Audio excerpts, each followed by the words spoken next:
ప్రసాదాలకండి ఈరోజు కొత్తవి తీసుకొని చేస్తున్నా దసరా అమ్మవారికి. ఒక పెద్ద షాపు, చాలా బాగుంది షాప్ అయితే. ఇది ఏం పేరో తెలియదు, ఏం షాప్ అండి ఇది. ఏది వెళ్ళకుండా ఉంది కానీ సూపర్ ఉంది, పెద్దగా ఉంది, బాగుంది. అన్నీ చూపిస్తుంది ఇక్కడ అన్నీ. నేను తీసుకునే గిన్నె అయితే కాదు, ఇక్కడ తీసుకున్న ఇతడి గిన్నె చూపిస్తాను.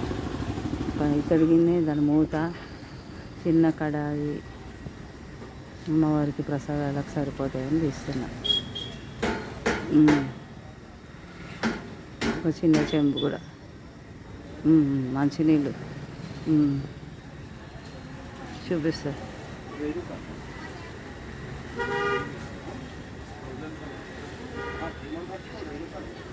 ఇంకా ముందుకు ఉందేమో చూడాలి. బాగుందండి షాప్ అయితే. చూడండి, చాలా బాగుంది షాప్.